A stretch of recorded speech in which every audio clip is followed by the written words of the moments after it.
Coucou tout le monde, j'espère que vous allez bien. Bienvenue aux nouveaux, bienvenue aux anciens. Donc aujourd'hui, je vais vous parler de la peur de l'étouffement.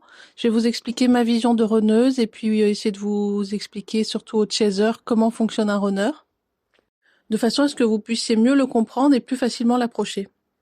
Donc un runner a peur de l'étouffement, c'est-à-dire que contrairement aux chasers qui aiment bien la proximité, qui aiment bien peut-être les contacts physiques, qui aiment bien recevoir beaucoup de messages, un runner, lui, c'est plutôt l'inverse. Il aime les personnes distantes, donc il va beaucoup s'entourer de personnes qui sont capables de maintenir une certaine distance avec lui, qui ne sont pas trop envahissants, qui n'écrivent pas trop de messages. Et si vous voulez approcher un runner, il faudra apprendre à changer votre fonctionnement en tant que chaser, plutôt que d'imaginer qu'un runner a envie de recevoir plein de réponses, que quand le runner vous écrit un message, il faut répondre tout de suite. En fait, c'est pas du tout le cas. Un runner, il aime bien les silences, il aime bien qu'on lui réponde au bout d'une semaine, voire 15 jours, voire un mois. Et c'est ça qui le met beaucoup plus à l'aise parce qu'il va sentir la distance. Et donc, à l'inverse, une personne qui va répondre au message tout de suite du tac au tac, à chaque fois que le runner appelle, la personne répond au téléphone. Voilà, ce genre de comportement où la personne est toujours présente et toujours disponible, ça va faire fuir le runner et ça va pas du tout l'exciter sexuellement aussi. Il va être même repoussé. Et donc, les personnes qui envoient vraiment beaucoup de messages, qui appellent énormément, qui demandent beaucoup d'attention du runner, c'est les personnalités qui vont le plus le faire fuir. Donc, il va éviter ce type de profil, que ce soit en amitié ou en couple. Et s'il se rend compte dans son couple que la personne est comme ça, il va fuir automatiquement.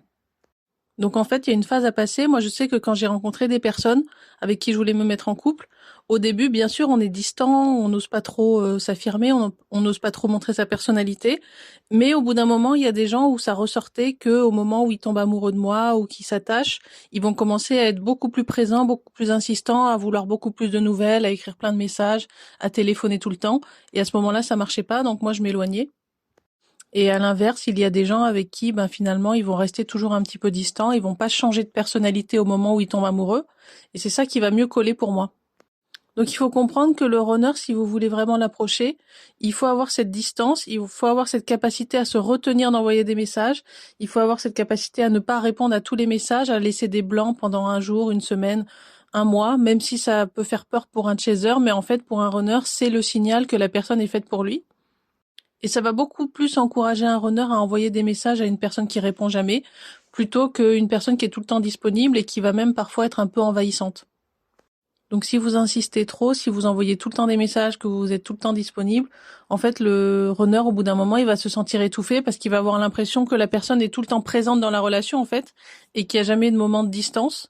Et du coup c'est ça qui va le faire fuir. La peur de l'étouffement, ça peut aussi se manifester par les contacts physiques. Une personne qui est trop en demande de contact physique, qui veut tout le temps toucher, embrasser, sans même demander au runner finalement s'il en a vraiment envie ou s'il est prêt, ça peut aussi faire fuir le runner. Le problème étant qu'un runner qui est pas encore trop développé, il va pas trop parler, il va faire des silences au début, il va accepter de se faire approcher, il va accepter de se faire toucher, il va accepter de recevoir plein de messages, mais au bout d'un moment, il va vraiment se sentir étouffé. Et après, il va fuir. Soit il va fuir tout de suite, soit il va chercher une autre personne avec qui se mettre en couple, et il va fuir au moment où il a trouvé quelqu'un d'autre. Donc finalement, en tant que runner, et puis moi-même, c'est comme ça que je fonctionne, on arrive à déterminer les personnes avec qui on va rester en contact en fonction de leur capacité à être distante avec nous et à avoir une certaine retenue. Et en fonction de ça, en fait, on va garder les personnes dans notre vie ou pas. Il peut arriver que les personnes soient distantes au début, donc à ce moment-là, on garde la relation, et puis que d'un coup, la personne commence à être un peu plus envahissante, intrusive, voire même à vouloir beaucoup de contacts, beaucoup d'échanges SMS ou beaucoup d'appels téléphoniques. À ce moment-là, on va prendre ses distances de la même façon, même si on a pu avoir de l'attachement pour la personne, ça va rien changer. C'est vraiment un réflexe de survie, un sentiment qu'on se sent vraiment emprisonné dans la relation, et à ce moment-là, on n'est plus épanoui, donc on va fuir la relation. Et en fait, c'est vraiment proportionnel à la réaction de la personne en face de nous. C'est-à-dire que plus la personne va être envahissante, plus on va fuir. Donc si la personne est un tout petit peu envahissante, on va fuir un petit peu. Puis il y a une limite à laquelle, ça y est, on peut plus. C'est radical. On décide en fait définitivement de couper contact avec la personne parce qu'on voit qu'elle est vraiment trop intrusive et qu'elle n'arrive pas à se retenir.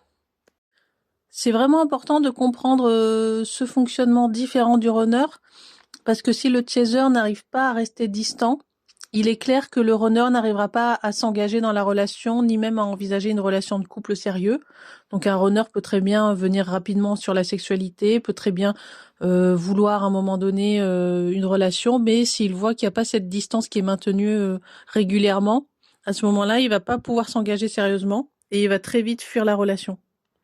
Donc moi, par exemple, c'est vrai que je m'entoure essentiellement de profils runners parce que ce sont des gens qui aiment justement la distance et j'ai beaucoup plus de mal avec les profils chasers, que ce soit en amitié ou en couple, parce qu'ils ont ce côté très très envahissant à un moment donné, surtout quand ils sont amoureux. Quand les chasers sont, vous êtes amoureux, vous avez tendance à devenir différent, à être beaucoup plus intrusif, à vouloir beaucoup plus d'échanges de contact physique et du coup, ben ça, c'est ce qui fait fuir un runner. Et donc, ce qu'on va faire en tant que runner, c'est qu'on va fuir tous les chasers qui fonctionnent comme ça, et on va continuer à chercher malgré tout un chaser jusqu'au moment où on rencontre un chaser qui est capable de tenir une distance. Et à ce moment-là, on va considérer que c'est la bonne personne. Mais tant qu'on rencontre des chasers qui ont du mal à maintenir cette distance, à vouloir toujours beaucoup de proximité, on va pas pouvoir s'engager avec les personnes, ou en tout cas les relations ne dureront pas. Si on reste dans la relation, ça durera un temps. Au bout d'un moment, on va finir par fuir. Et donc, on recherche vraiment cette personnalité qui sera capable de comprendre notre peur de l'étouffement. Moi, personnellement, je laisse toujours plusieurs chances à la personne.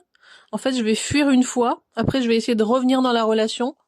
Et si je vois que la personne, finalement, elle est toujours pareille et qu'elle n'a pas changé et qu'elle continue ses schémas, à ce moment-là, je vais couper contact définitivement et je vais plus reprendre contact avec la personne. Ah bah, après, il y a des runners qui sont plus ou moins tolérants et indulgents. Je pense qu'il y en a qui peuvent être un peu plus souples que moi, puis il y en a d'autres qui vont être carrément radicales. Dès qu'ils voient le premier signe que la personne va vouloir trop de proximité, ils vont fuir. Et à ce moment-là, ils vont plus revenir. Donc ça, je pense que c'est un travail à faire chez les chasers, de comprendre que s'ils n'arrivent pas à être en couple avec un runner, c'est qu'il y a quelque chose dans leur fonctionnement qui fait peur au runner, et de faire cet effort de changer, d'évoluer, de progresser dans son développement personnel, de façon à être plus adapté à un runner. Si le chaser n'arrive pas à faire ça, qu'il se braque ou qu'il considère qu'on doit le prendre comme il est, à ce moment-là, il va répéter le schéma indéfiniment avec tous les runners et ça va jamais marcher en fait. Après, je pense qu'il y a des remises en question à faire. Passer un certain âge, quand on dépasse les 40 ans, 50 ans, 60 ans, et qu'on n'arrive pas à être en couple, à chaque fois on répète le schéma d'une personne qui nous fuit. Je pense qu'à un moment donné, il faut vraiment avoir le courage et mettre son ego de côté et essayer de comprendre qu'est-ce qu'on peut changer chez nous pour attirer la personne et qu'est-ce qui peut finalement faire fuir la personne. Parce que si ça se répète tout le temps, c'est qu'il y a vraiment quelque chose. Après, si c'est pas tout le temps la même chose dans toutes les relations, ça veut dire que ça vient pas forcément de nous. Mais si vous voyez qu'à chaque fois vous êtes intéressé par les profils runners et que vous les faites fuir, il faut vraiment vous remettre en question et faire ce travail de respecter la distance. Je peux vous dire que ça va vraiment changer les choses. Donc moi, par exemple, si j'envoie un message à quelqu'un, le moment idéal pour me répondre, c'est au bout d'une semaine au moins, mais pas de répondre tout de suite dans la minute, sinon je vais me sentir envahie et je vais pas avoir l'impression que la personne elle est distante, elle est suffisamment distante. Donc une semaine, voire 15 jours, c'est beaucoup plus rassurant qu'une réponse tout de suite du tac au tac. Quand j'appelle au téléphone, pareil, une personne qui répond pas tout de suite, c'est beaucoup plus rassurant parce que ça montre que la personne, elle est pas penchée sur moi, elle est pas à fond sur moi, et du coup, ça me rassure beaucoup plus. Et après, plus le temps est long, la personne elle peut répondre au bout d'un mois, 2 mois, 6 mois, un an. Plus le temps est long, plus ça va me rassurer. Et quand la personne va revenir, je vais me sentir beaucoup plus à l'aise de m'ouvrir parce que je sentirai qu'elle est capable de se retenir et qu'elle va pas m'envahir et me sauter dessus, quoi. Donc ça, il faut bien comprendre que c'est une logique de runner. Ça veut dire que le chaser, vous fonctionnez pas forcément comme ça, mais un runner fonctionne comme ça. Après, c'est différent si vous avez des runners qui ont une blessure d'abandon. C'est-à-dire qu'il y a des runners qui ont très très peur d'être abandonnés. Donc à ce moment-là, quand vous allez pas répondre à un message, il va y avoir la peur de l'abandon. Mais de manière générale, un runner n'a pas la peur de l'abandon. Un runner a plutôt peur d'être envahi, donc il va fonctionner comme moi. D'ailleurs, vous pourrez faire le test si vous le souhaitez. Si vous avez un runner avec qui vous échangez, au moment où il vous envoie un message, essayez de ne pas répondre au bout d'une semaine. Et vous allez voir que la plupart des runners vont vous envoyer beaucoup plus de messages que d'habitude, parce que justement, ils se sentent beaucoup plus à l'aise de s'ouvrir quand la personne ne répond pas. J'avais fait ce test-là avec un chaser une fois que j'avais eu en coaching, qui m'expliquait qu'en fait, sa runneuse ne lui répondait plus, qu'il avait vraiment l'impression qu'elle se moquait de lui, qu'elle profitait de lui. Et en fait, il n'avait plus de nouvelles depuis des mois et des mois. Et ce que je lui ai proposé, c'est de ne plus répondre à la personne au moment où elle envoie un message, en fait, de ne plus lui répondre pendant 15 jours. Donc au bout d'un moment, la runneuse a envoyé un message. Et donc il n'a pas répondu pendant 15 jours.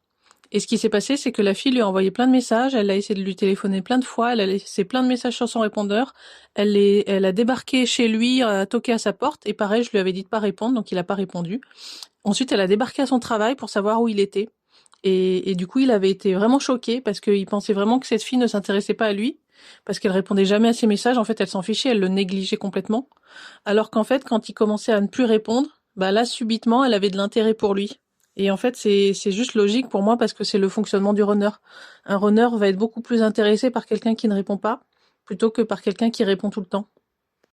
C'est à cause de cette peur de l'étouffement, en fait. On a vraiment peur d'être étouffé par des messages, d'être étouffé par des appels téléphoniques, ou même d'être étouffé physiquement par une personne qui veut tout le temps nous coller, tout le temps nous embrasser, tout le temps avoir de la sexualité. Et du coup, on a besoin de quelqu'un qui est un peu plus dans la retenue. Donc si vous êtes chaser et que vous n'arrivez pas à vous retenir, que vous envoyez toujours des messages tout de suite, que vous avez toujours ce besoin de contact physique rapidement, et ça le runner va le sentir à un moment donné. Si vous réagissez comme ça, ne vous étonnez pas si le runner fuit. Mais la bonne nouvelle, c'est que vous pouvez changer la tendance, vous pouvez changer les choses si vous vous remettez en question et si vous essayez de fonctionner différemment en ayant un petit peu la logique d'un runner, quoi. Alors ce qui va coincer souvent, de ce que j'ai remarqué chez les chasers, c'est qu'il y a la peur de l'abandon. Du coup, quand le chaser n'envoie pas de message pendant même une heure, même une journée, au runner, le chaser a très très peur que le runner l'abandonne. Donc c'est ça qui va empêcher le chaser de garder les distances. Mais si vous arrivez à dépasser cette peur, que vous gardez votre calme et que vous faites en sorte de vraiment mettre de la distance avec le runner, vous allez vous rendre compte qu'il s'investit beaucoup plus, qu'il s'engage beaucoup plus dans la relation et qu'il a beaucoup plus envie de communiquer avec vous. Et en fait, ça vient du fait que quand on ne se sent pas envahi en tant que runner, on se sent beaucoup plus en sécurité. On a l'impression que le contexte est favorable pour s'ouvrir. Et à ce moment-là, on va beaucoup plus s'ouvrir que si on est avec une personne qui nous envoie tout le temps des messages. Là, on va vraiment se sentir en insécurité, ça va nous faire peur. Et à ce moment-là, on va se braquer et on va fuir. Donc un runner, pour être épanoui dans la relation et pour vouloir s'engager, a besoin d'une personne finalement qui est un petit peu froide, voire même qui a un petit peu le stéréotype du timide, une personne qui répond pas trop aux messages, qui est un petit peu fuyante. Finalement, ça va beaucoup plus le rassurer parce il a l'impression qu'il est beaucoup plus en confiance à ce moment-là. À l'inverse, une personne qui va être trop insistante, elle va pas mettre en confiance, ça va faire très peur et le runner va se méfier et au bout d'un moment, il va forcément finir par fuir. Cette peur de l'étouffement, elle vient souvent de l'enfance, hein, bien sûr. Moi, par exemple, ma famille, c'est essentiellement des chasers très envahissants qui ont besoin d'énormément d'attention et de nouvelles régulièrement. Et donc, vécu comme ça avec des personnes qui étaient très intrusives et je me suis pas sentie en sécurité. Ça a fait que j'ai grandi en me refermant sur moi-même, en devenant très introvertie et très fuyante, notamment dans les réunions de famille. Et c'est toute ma famille qui est comme ça, que ce soit mes oncles, mes tantes, mes frères, mes sœurs, mon père, ma mère. Il y a que mes grands-parents qui n'étaient pas comme ça, et c'est ceux avec qui je m'entendais mieux parce que justement ils étaient un peu plus distants. Mais du coup, dans les réunions de famille, je ne parlais jamais. J'étais très fuyante, j'étais mal à l'aise, je me sentais pas en sécurité, et j'ai fini par fuir ma famille et par devenir très indépendante. Et aujourd'hui, je fuis toutes les personnes qui existent au monde, surtout les profils chasers qui sont beaucoup en demande. Et je m'entoure de très très peu de personnes et ça va être plutôt des gens qui fonctionnent comme un runner ou qui ont le profil runner. Donc j'ai réussi à avoir quelques personnes chasers dans ma vie qui fonctionnent comme un runner, donc je leur parle. Et sinon, c'est essentiellement des profils runners avec qui j'échange parce que justement, on se comprend mieux. Du coup, si vous êtes chaser, il faut bien comprendre ça. Un runner ne fonctionne pas du tout comme un chaser. Un runner, contrairement à ce qu'on peut penser, parce que aussi on voit beaucoup de films à la télé où voilà, il faut être en contact physique, il faut s'appeler régulièrement, il faut être proche, tout ça c'est véhiculé par les séries télé, même par les dessins animés qu'on regarde dans l'enfance, et après par le rapport qu'on peut avoir parfois avec sa mère, une mère qui veut tout le temps faire des câlins, ça arrive aussi. Mais bon, je crois que les chasers, vous avez pas eu des parents comme ça souvent. Mais bon, nous en tant que runner, on a eu des parents très aimants, très collants, très envahissants, très présents aussi. Et du coup, ben, on va chercher plutôt l'inverse. Et il faut vraiment pas se fier aux émissions de télé, aux films hollywoodiens, aux histoires d'amour qu'on voit à la télé, parce qu'un runner ne fonctionne pas du tout comme ça. Un runner a vraiment besoin de distance. C'est ce qui va le mettre beaucoup plus à l'aise. Et toutes les personnes qui vont avoir cette espèce de froideur ou finalement un côté un petit peu fuyant, C'est ce qui va beaucoup plus mettre en sécurité le runner et qui va faire qu'il s'ouvre. Donc en fait, on va trier les personnes en fonction de ça. Et plus les personnes vont être capables de paraître distantes, surtout capables de maîtriser leurs émotions, ne pas se laisser envahir par les émotions trop fort. Donc il faut pas que ce soit des personnes trop passionnées aussi, parce que ça, justement, les personnes passionnées, les personnes qui vont avoir tendance un petit peu à harceler de messages, c'est ça qui va faire fuir un runner. Et ça, je dirais que c'est vraiment l'étape décisive qui va empêcher les flammes jumelles de se réunir. S'il y a bien un critère qui fait que le runner va fuir, c'est ça. C'est il sent en fait que le chaser n'est pas prêt à garder ses distances et que le chaser a vraiment envie de rapprochement, a envie de contact physique, il va le sentir dans son énergie, il va le sentir dans sa façon d'échanger et à ce moment-là, ça va vraiment le mettre mal à l'aise. Et à l'inverse, un chaser qui se paraît froid, distant, maître de ses émotions, voire même carrément passif, qui répond jamais aux messages et tout, c'est ça qui va mettre à l'aise le runner. Et je parle bien sûr d'un runner qui n'a pas de blessure d'abandon, encore une fois, parce qu'un runner qui a une blessure d'abandon, quand on lui répond pas à ses messages, il a peur d'être abandonné, donc il va beaucoup plus s'inquiéter, être anxieux si on lui répond pas. Donc un runner qui a la blessure d'abandon, il faut pas forcément mettre de distance. Mais bon, en général, un runner qui a la blessure d'abandon, il va beaucoup plus fonctionner comme un chaser, donc ça va être beaucoup plus facile d'entrer en relation. Mais un runner qui fonctionne vraiment comme un runner, avec cette peur de l'étouffement, eh bien voilà, il faut faire attention. Et si vous maîtrisez ce paramètre de distance, je peux vous garantir que le runner va réussir à s'engager. Et à l'inverse, si vous ne maîtrisez pas ce paramètre, c'est là où le runner il va fuir, il va pas vouloir s'engager et il va aller parfois chercher d'autres relations avec qui il y a vraiment cette distance. Donc voilà ce que je peux vous dire sur la peur de l'étouffement du runner. J'espère que ça vous aura aidé. Si vous avez des questions par rapport à ça, n'hésitez pas à les mettre en commentaire. Je suis en train de terminer le livre là sur le fonctionnement du runner que je publierai certainement en 2027. Et je propose toujours les coachings. Je vais mettre un lien sous chaque vidéo à chaque fois si vous avez besoin d'aide, si vous avez des questions, si vous voulez avoir un ressenti de ma part en tant que runneuse par rapport à vous pour savoir ce que vous pouvez faire ressentir à votre runner, eh bien n'hésitez pas à me contacter. Je vais laisser mes coordonnées sous chaque vidéo. Je vous retrouve bientôt. Je vous souhaite une bonne journée et je vous dis à très bientôt.